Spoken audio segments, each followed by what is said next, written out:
Hello dear student everyone, welcome to Mahesh English channel। बाबू नए विद्यार्थियों से मेरा निवेदन है कि मेरे चैनल को सब्सक्राइब करें, बेल के आइकन को दबाएं, अपने दोस्तों में बाबू मेरे वीडियो को शेयर करें और पसंद न करे बाबू तब मेरे वीडियो को लाइक करें। बाबू हम आज अपने स्पोकन क्लास के अंतर्गत हम ऐसे सेंटेंस के आपके सामने लाए हैं, ऐसे टॉपिक को लाए हैं जो अगर आप इसके स्ट्रक्चर को अच्छी तरह से समझ जाएंगे तो आधे से अधिक अंग्रेजी बड़ा ही आसानी से बोल सकते हैं। तो आपसे मेरा निवेदन है कि शुरू से लेकर के लास्ट तक पढ़ें। सेंटेंस के माध्यम से समझें। राजू कार चलाने में सक्षम है। राजू को कार चलाने की योग्यता है। राजू के लिए कार चलाना बड़ी बात नहीं है। राजू को कार चलाने की औकात है। यानी तमाम इस सेंटेंस में जितने भी मैंने वाक्य को प्रस्तुत आपके सामने किया है, रखा है, और तमाम सेंटेंस के अंतर्गत कर्ता का अहम दिखाई देता है। समझे? यानी कर्ता की योग्यता, उसको अपने आप पर पूर्ण विश्वास और इस विश्वास को दर्शाने के लिए आदमी योग्यता, क्षमता, दक्षता या निपुणता का भाव परिभाषित करता है।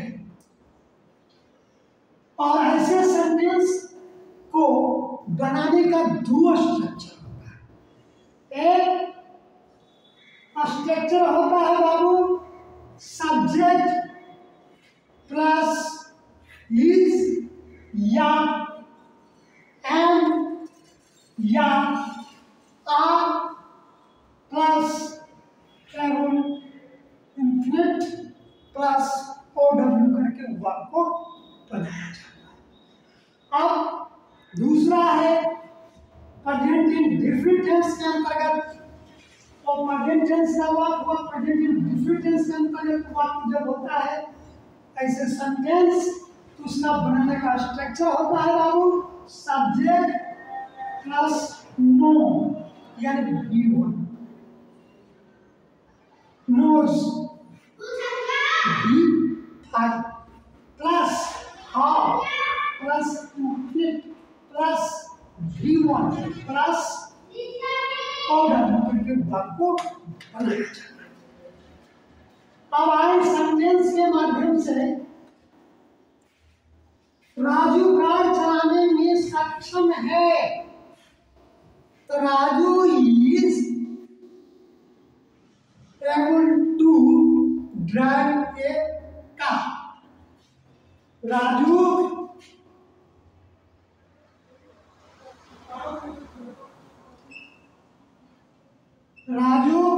is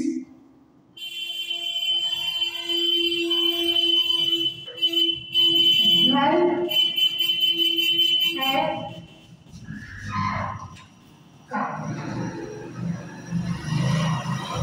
राजू कार चलाने में सक्षम है। राजू कार चलाने की योग्यता रखता है। राजू कार चलाने के लिए सक्षम है। राजू कार चलाने में सक्षम है। राजू के लिए कार चलाना बड़ी बात नहीं है। राजू कार चलाने का औकात रखता है। एक तमाम सेंटेंस में सिर्फ कई स्ट्रक्चर का प्रयोग होता है subject plus is plus are, यानी अब देखिए प्लस इज का प्रयोग ही सी इट के साथ में होता है। आर का प्रयोग बी यू दे नाम के साथ होता है। एम का प्रयोग आई के साथ होता है। समझे? प्लस क्या होता है able plus fit plus OW के वाक्य को समझ गए। अब नेक्स्ट क्या है, मुझे अंग्रेजी बोलने आता है।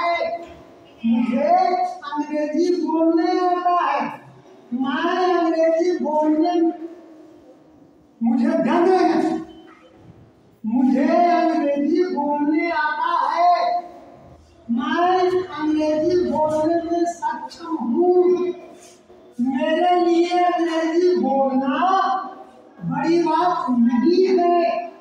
मैं अंग्रेजी बोलने का औकात रखता हूँ। ये तमाम जो मैंने सेंटेंस आपको रखा है, ऐसे सेंटेंस का बनाने का बाबू स्ट्रक्चर होता है सब्जेक्ट प्लस नो, जिसमें आई के साथ जे के साथ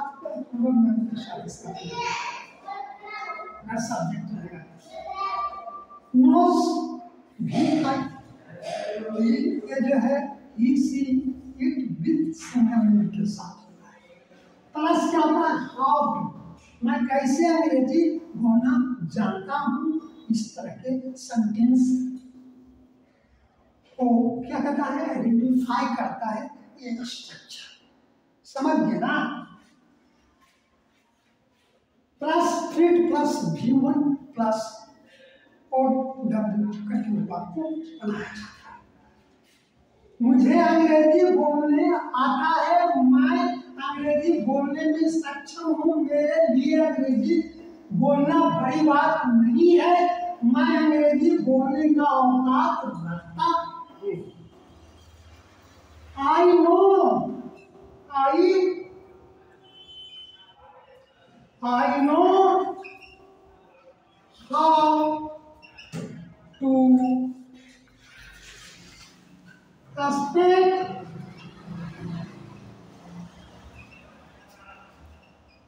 English. I know how to speak English. मैं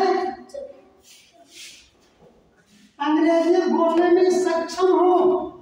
मैं अंग्रेजी बोलने में सक्षम हूँ। मेरे लिए अंग्रेजी बोलना बड़ी बात नहीं है। मैं अंग्रेजी बोलने का औकात रखता हूँ। मुझे अंग्रेजी बोलने आता। ये तमाम ऐसे ढंग के सेंटेंस अंग्रेजी में ही होगा। I know how to speak English. समझ गए? अब नेक्स्ट आइए पास्ट टेंस के अंतर्गत। पास्ट टेंस के अंतर्गत सेंटेंस को देखें। मैं अंग्रेजी बोलने में सक्षम था। मैं अंग्रेजी बोलने में सक्षम था। मुझे अंग्रेजी बोलने आता था। मैं अंग्रेजी बोलने में सक्षम था। मुझे अंग्रेजी बोलने आता था। तो मेरे लिए अंग्रेजी बोलना बड़ी बात नहीं था। मैं अंग्रेजी बोलने का औकात रखता था। समझे? इस तरह के सेंटेंस अगर रहेंगे तो उसको किस तरह से बनाएंगे? आई was able to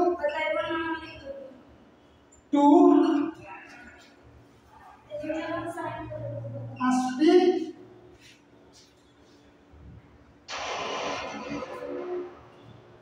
English. I was able to speak English. मैं अंग्रेजी बोलने में सक्षम था। समझ गए? अब नेक्स्ट है मैं अंग्रेजी बोलना जानता था। मैं अंग्रेजी बोलना जानता था। मुझे अंग्रेजी बोलने आता था। मैं अंग्रेजी बोलने में सक्षम था। मेरे लिए अंग्रेजी बोलना बड़ी बात नहीं थी। समझ गए? मुझे अंग्रेजी बोलने का औकात था। आई नो, यहाँ पर नो ना होगा, न्यू बन जाएगा। I knew how to speak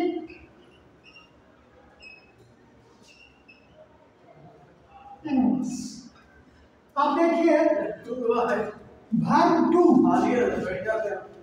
यानी सब पास्ट डिफरेंस के अंतर्गत बनाने का स्ट्रक्चर होता है subject plus V2।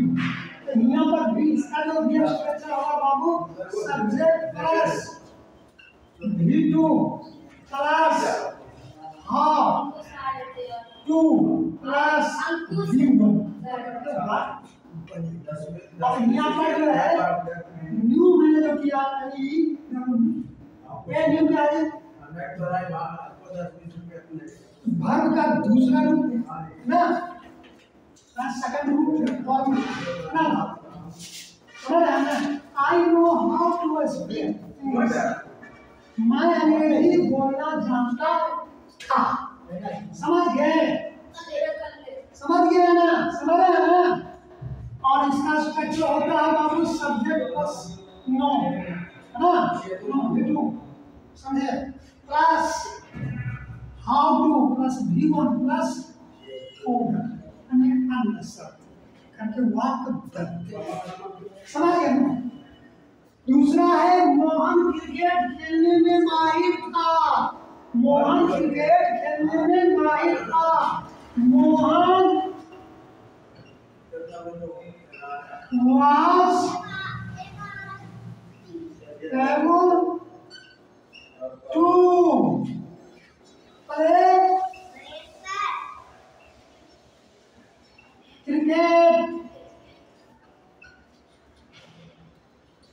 Mohan was able to play cricket। Mohan cricket खेलने में माहिर था। Mohan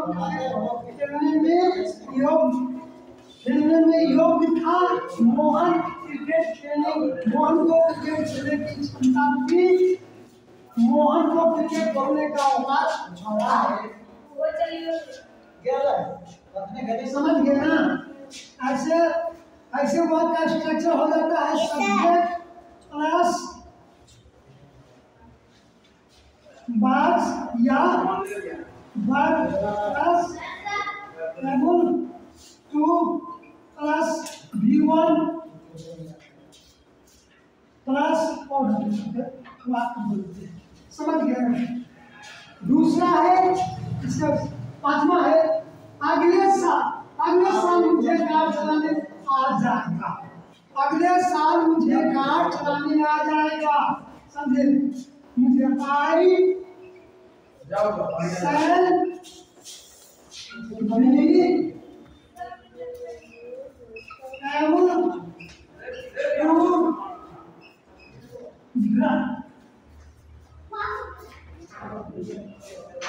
drive a car।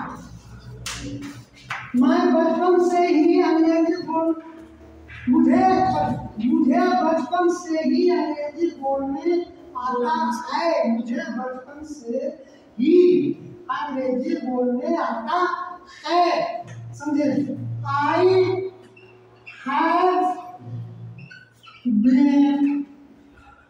I have been able to speak English since childhood।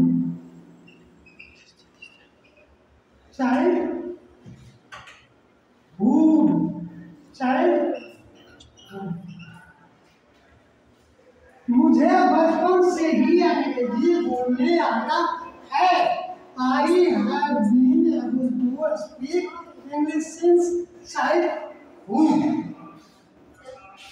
Sadhram को अंग्रेजी बोलने आता हो। अब यदि साधराम को अंग्रेजी बोलने आता हो समझे Ram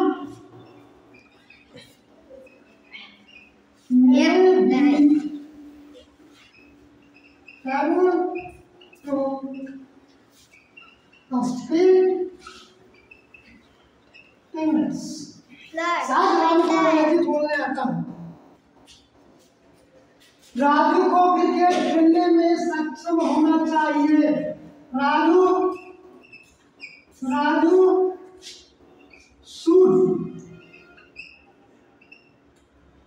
should be able to play cricket. जय हिंद। इस तरह से